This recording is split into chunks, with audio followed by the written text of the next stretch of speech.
We're going to be talking to Mr. Ray Kelly out of Baltimore. And we're going to also be talking to a couple other people out of Baltimore that have a lot to say, to probably share light on some things that you don't even see or hear on the news or in the media. So today, if you're listening, you definitely can call in.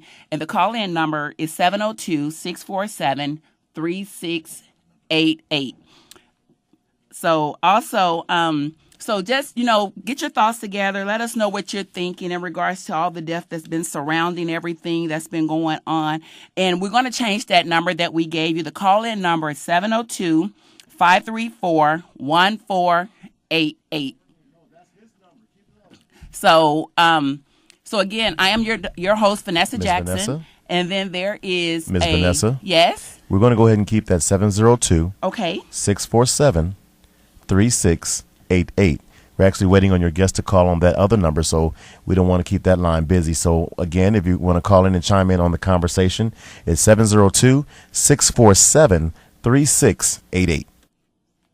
All right, thank you. So we got that number corrected. And so again, like I said, we're waiting on our guest, Mr. Ray Kelly, calling out from Baltimore. He's going to shed a lot of light on everything that's going on in Baltimore. And then we also have Brother Anthony Pennis that's going to call in later too. He's with the president of Brothers in Action there in Baltimore.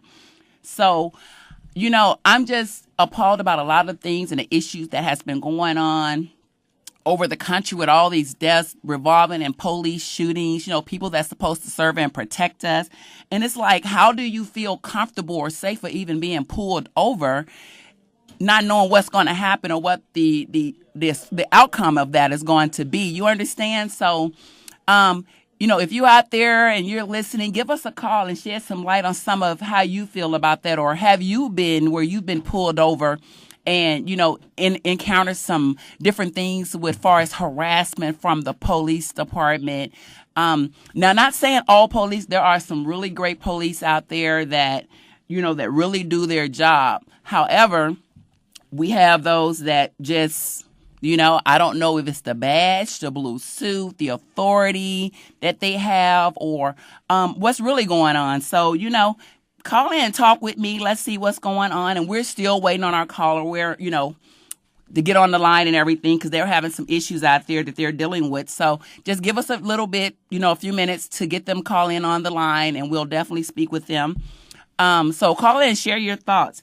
I do have some statistics that's been going on around in Baltimore, and it says that in that whole event of everything happened, 106 people. Well, there were 98 officers that were hurt during the protests and the riot. 43 of them were seriously injured. During that whole process of the curfew, 11 people were arrested because of the curfew, and 106 people were released from jail I think it was last Thursday. Now, during this time, they said 3% of Freddie Gray's neighborhood was behind bars due to the whole protest and everything that was going on. DJ Thumb, what do you think? How do you feel about this whole situation that took place? You know what? I think it's a tragedy. It's been going on way before Baltimore. It's been going on for years and years and years. And I just think that it's been they've actually been exposed, to say. It's been exposed.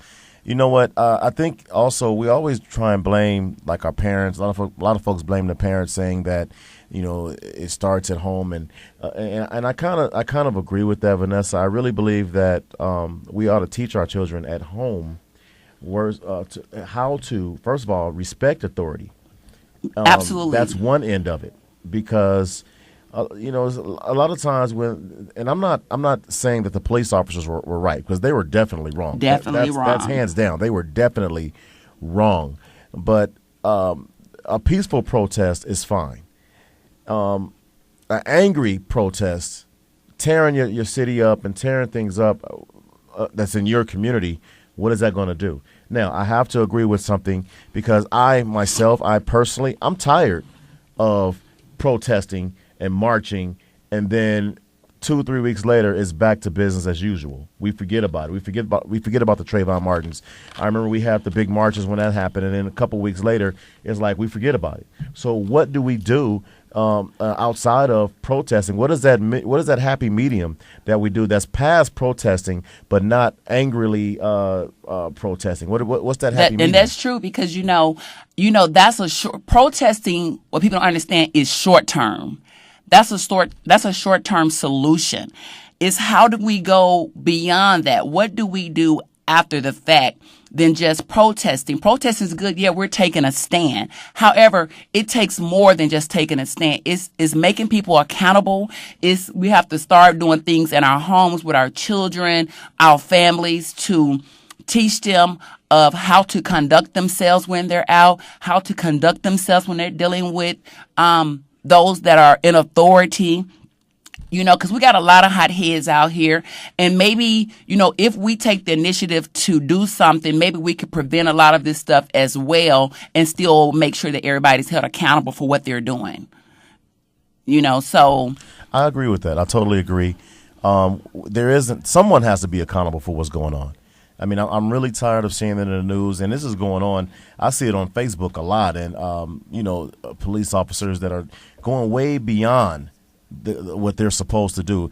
I remember growing up when we used to point to the police cars and say, "Oh, I want to be a police officer," or we'll wave at the police officers. Now it's almost like we run. And they teach you that you're not supposed to run from police officers. You're not supposed to do this. Let me give you a scenario. Vanessa, you remember back in the days when they used to tell us if we go camping, or I was a Boy Scout, and they used to tell us if we see a snake, do not run. If you see a bear, do not run. Absolutely. They say do not run. Until somebody got bit and mauled by the snake or the bear, they're like, forget what you're saying, I'm running. Run. So we're tired of getting bit and mauled by the snakes and the bears. So we're running. And I agree with that. I'm not afraid of snakes, but I'm more afraid of the police now than I am of a snake, because if I get pulled over, I'm not going to pull over in a dark alley. I'm not going to pull over on the side of the street where there is nobody. You're going to have to follow me to the lights. You're going to have to follow me to where there's a lot of people because I'm not trying to get Rodney King'd. A lot of people don't know this, that when the police officers are behind you, you actually can call 911 and say, hey, I'm getting ready to get pulled over by the police, by authorities. And, you can give your location, this, that, and the other. And you can let them know, hey, I'm not running. I'm just going to pull over at a safe, well-lit location. Right.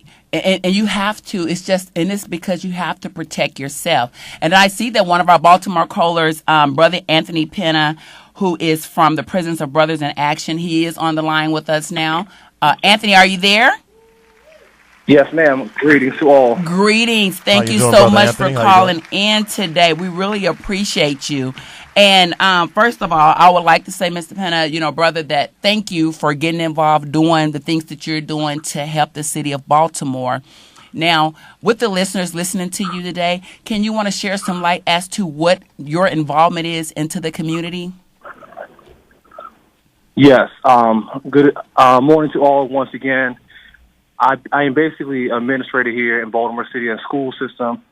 I serve as student support, and I also run my own nonprofit program called Brothers in Action, which came about 3 years ago when myself and a coworker decided that there was a need for black youth, particularly 12 to 18-year-old boys, that did not have guidance. So we created this program out of our own pockets to support them through mentoring, character development, help them apply for jobs, and keep them basically off the streets. And it's grown from 5 kids now to 20 kids. And our goal is to, as we get more support, to increase our support for these mentees, particularly in the midst of what's going on in Baltimore today. Right. Well, definitely I think that's great. And I think brothers, women, men, everywhere from around the world should definitely get more involved with that as far as stepping up. And I think it starts with our youth, and it definitely starts with our black men. So I definitely commend you with that. So let me ask you, brother, in the whole circumstances around Freddie Gray, there were 6 officers charged in the death of Freddie Gray, in which 3 of them were African Americans, one of them being a female. So my question to you, speaking for yourself and on behalf of Baltimore and what you do you still think this is a part of racism and discrimination?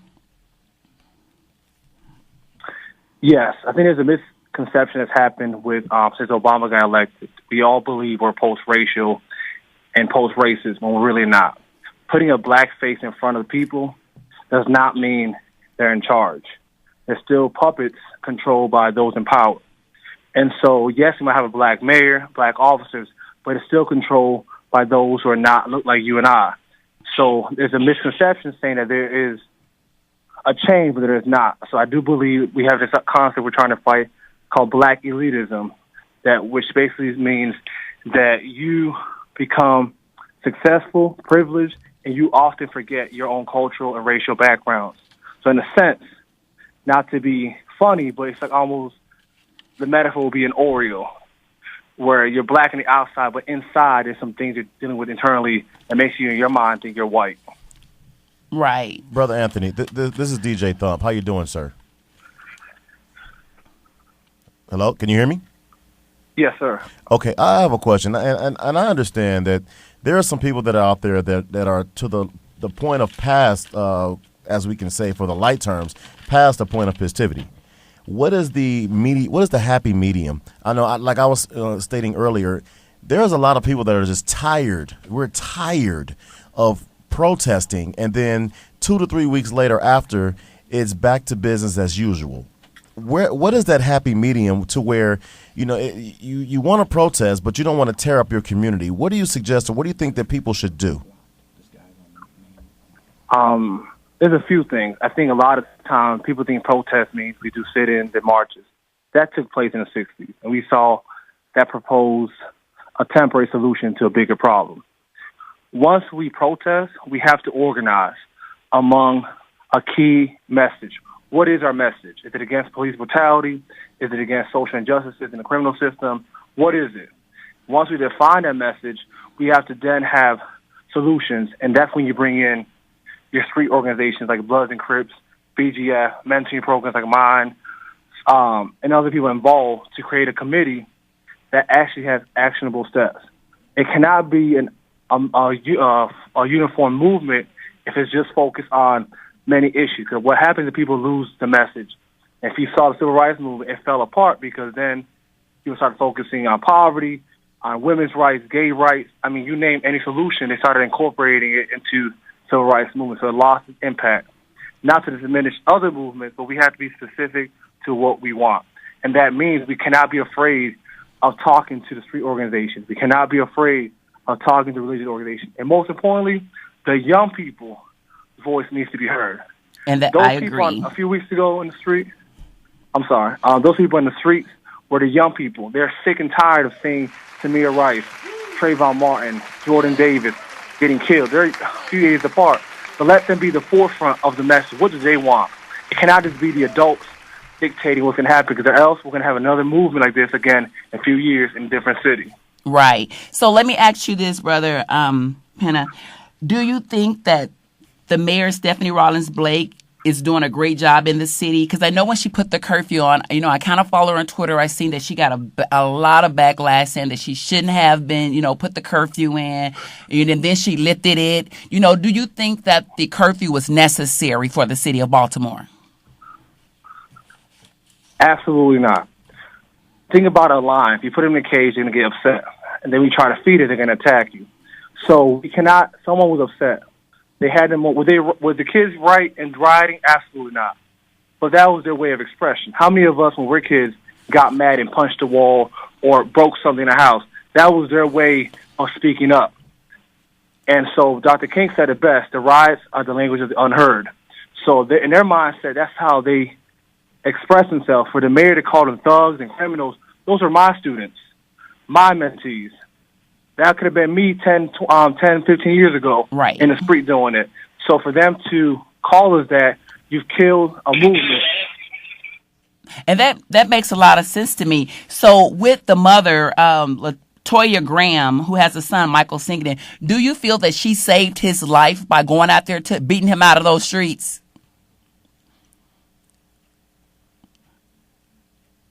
Hello? Are you there?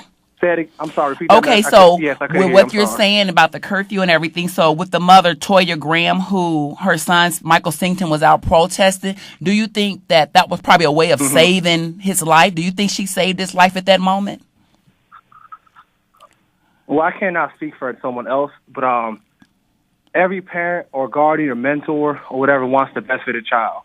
So her way of expressing it was to protect her child because she didn't want to see an officer shoot her child.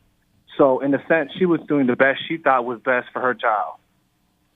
Okay. Well, I definitely agree with that. Well, we have a caller that may want to ask us some questions. We have a John on the line. John wants to comment. John, are you there? Yeah, I'm here. Okay. Thank you for calling to the Vanessa Jackson Show. Hi. So here's the thing. I mean, I understand why everybody's up in a roar about the whole situation. But what I don't understand is people went from protesting to blatantly destroying the city within a matter of 2 days.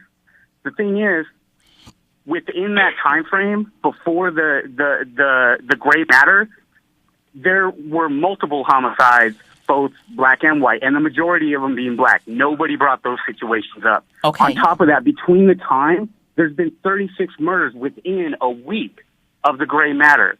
And the thing is, it's only because it's the police, but nobody brings up these situations when it's a personal or a domestic dispute between two people in the city. It's only being brought up when the police do this. Right. Well, I think, John, I definitely agree with what you're saying, but I think that the reason why it's such a big issue is because it is the police. The police are the authority, and it's hard to follow authority or feel protected when these are the people that's supposed to protect you. So I get what you're coming from, too, but I think it's a little different than being a regular person in the street and having a shootout versus a person that took an oath to say, I will serve and protect. Absolutely. And you know what, on that... and if I... Oh, go ahead, Mr. Anthony. I'm sorry. Go ahead. Yes, I'm glad Vanessa brought it up. But pretty much, I hear this all the time. We heard this over in the media. Well, what happens to black on black crime? Those are apples and oranges. And one is about addressing systemic issues of power and abuse. Another one is communal issues that we are among ourselves got to discuss, which a lot of times we do talk about those issues, but the media does not. There was a peace rally, 2 of them, Friday and Saturday this past weekend, about let's not kill each other anymore. But did the media show that on TV? They did not. So part of that, I blame the media, because the media frames the narrative as to make it seem we don't care about these issues. Every day we address the killings of a young black man among ourselves. We talk about let's not happen again. So I don't want people to assume because the media don't show on CNN or Fox News that it's not happening. Right. And I agree with that, Anthony. And so, Anthony, when the Crips and the Bloods and stuff came together, what did that mean to the city of Baltimore? Because I know I've seen in the media that they said, they were trying to go against the officers. And, what did that mean to you being an African-American male in the city of Baltimore to see the Crips and Bloods come together? Well, it was great. I was out in the streets. They actually helped myself and the members of the Nation of Islam work together in securing the peace. Because if we were not out there the day that the riots broke out, the city would have burned down probably. There would have been a few shootouts. We stood in between the police and the people as they threw rocks and bricks. I almost got hit several times with items because our goal was to make sure no one got shot by the police.